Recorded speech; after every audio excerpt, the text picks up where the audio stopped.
Hello guys, आइए शुरू करते हैं मोस्ट इम्पॉर्टेंट क्वेश्चन के सीरीज में class number 2 class 10th math. तो आप वीडियो को स्किप मत कीजिएगा क्योंकि मैं बहुत ही मोस्ट इम्पॉर्टेंट क्वेश्चंस आपके लिए ले आ रहा हूं जो कि आपके बोर्ड पेपर में लगातार पूछा जा रहा है ना। जैसा कि आप देख सकते हैं कि ये क्वेश्चन अभी बहुत ही ट्रेंडिंग में चल रहा है कि सह अभाज्य संख्याओं का युग्म है।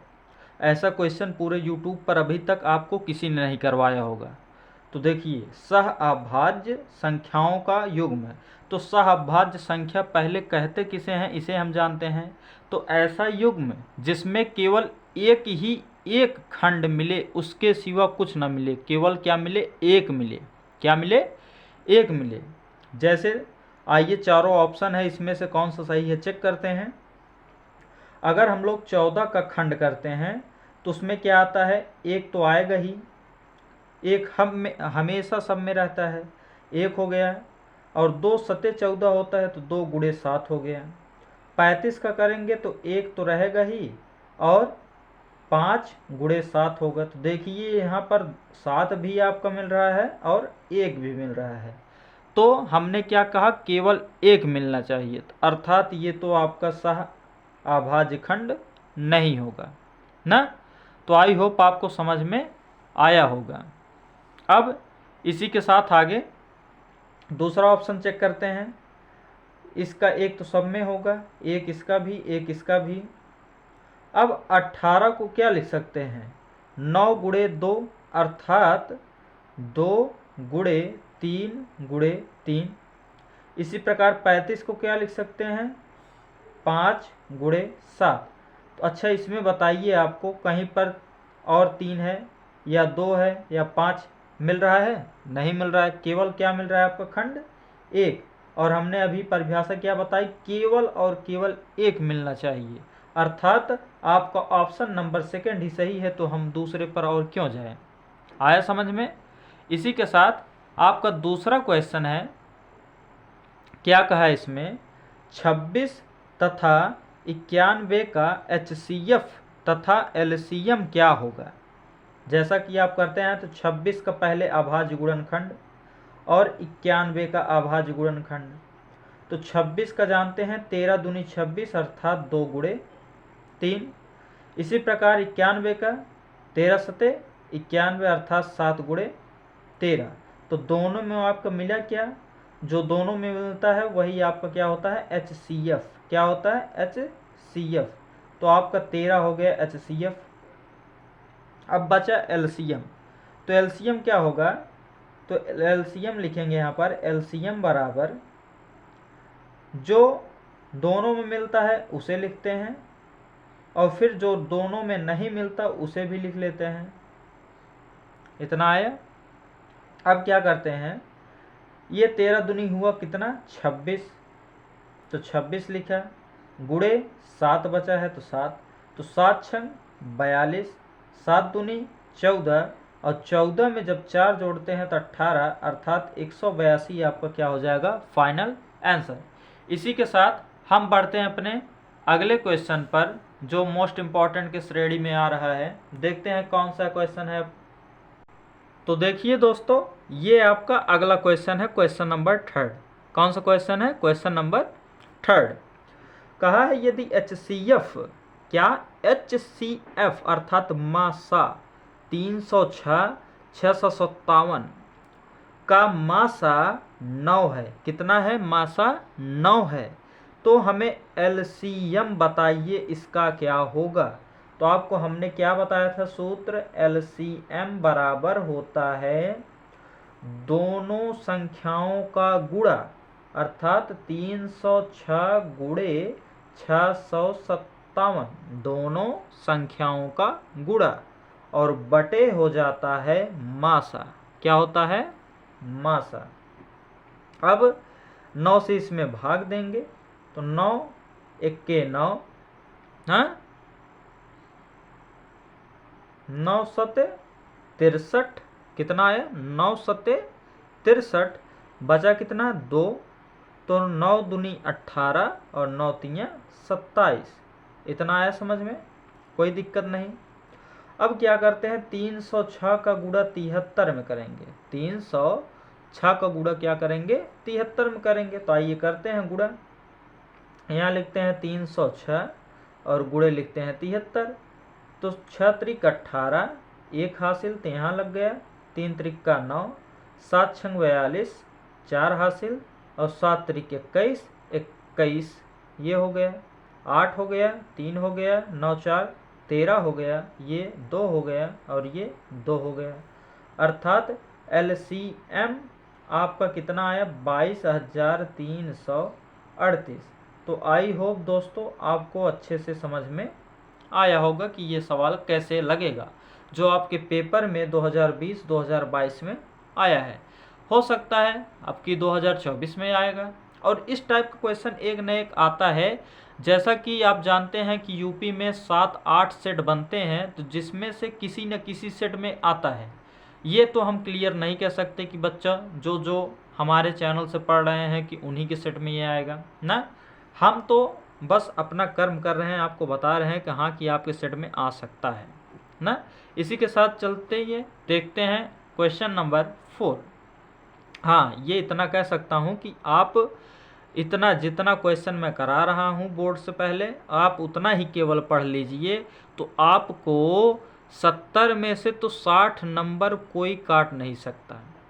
20 नंबर आपका विकल्प ही हो जाएगा और बचा आपका कितना, 50 नंबर। तो 50 में से आपको कितना नंबर, 50 में से 40 नंबर तो आपको कोई काट नहीं सकता। जितना मैं पढ़ा दूं उतना तो कन्फर्म है आएगा।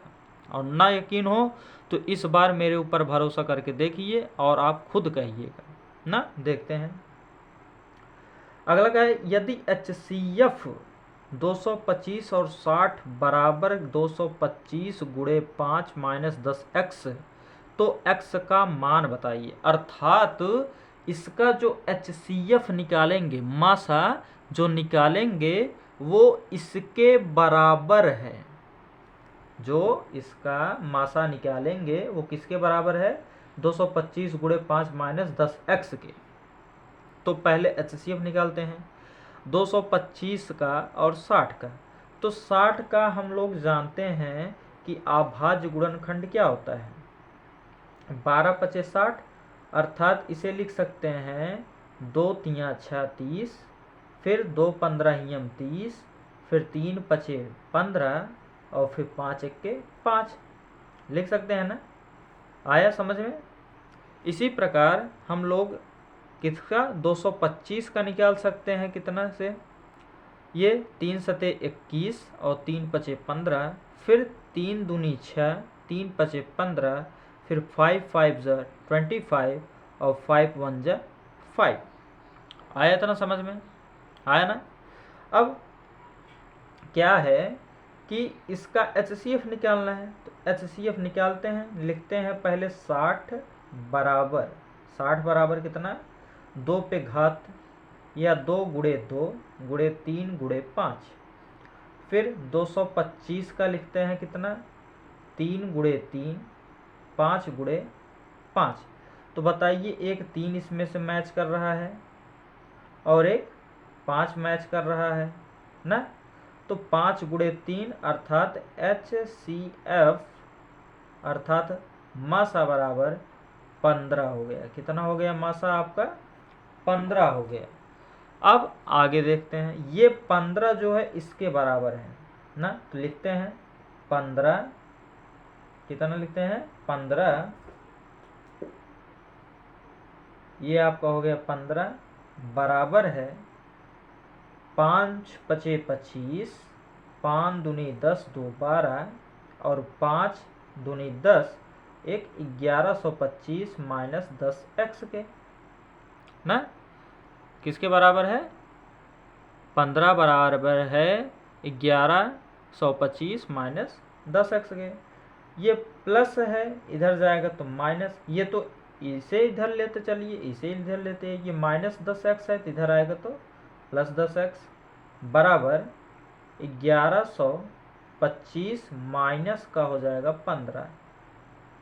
अब 10x बराबर, ये 5 में से 5 गया 0, 2 में से 1 गया 1, ये एक आया ना, ये 0 से 0 कैंसिल, तो x बराबर आपका कितना बचा, 111। तो बताइए, इतना सरल क्वेश्चन है और आपके पेपर में कब कब पूछा है, देखिए 2017, 19, 20, 22। वाह, कितनी इम्पोर्टेंट क्वेश्चन है ये।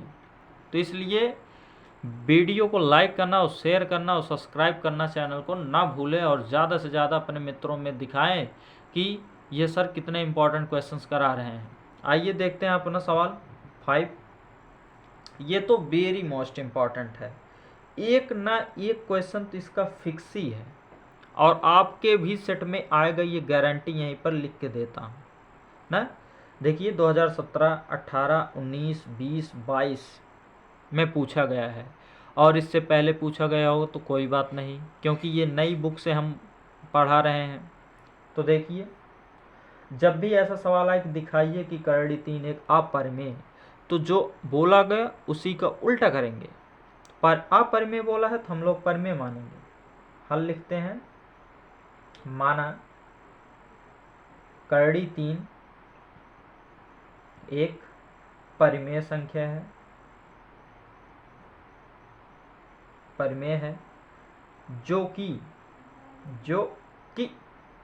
P बटे Q के क्या है, समान है या बराबर है।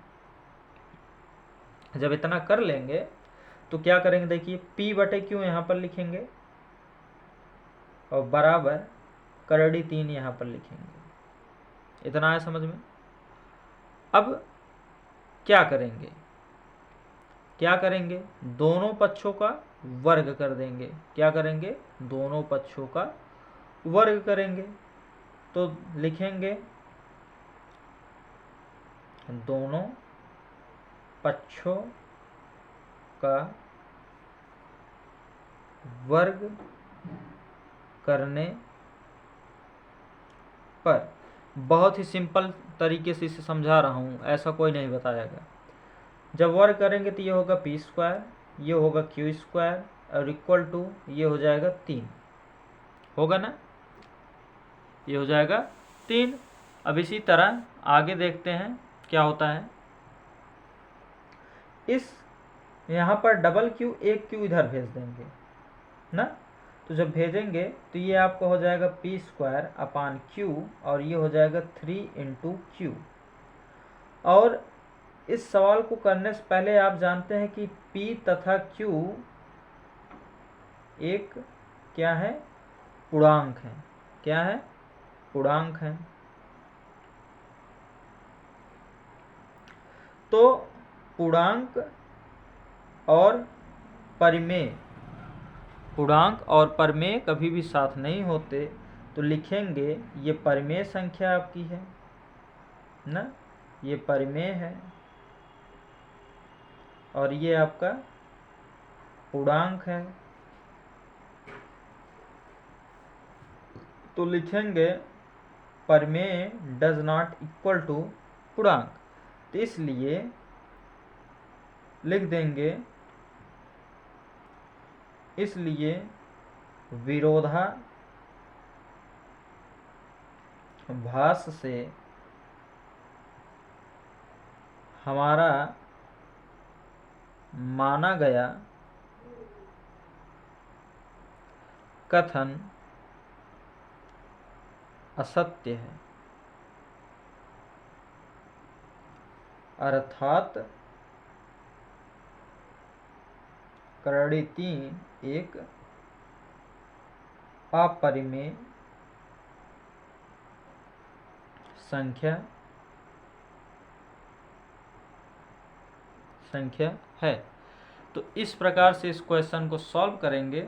अब बढ़ते हैं अपने आगे वाले वीडियो में, नहीं तो आज जाने दीजिए, आज के लिए क्वेश्चन 5 ही बहुत ही है।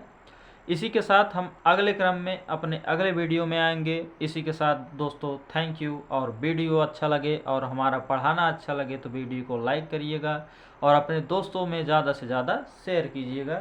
Thank you.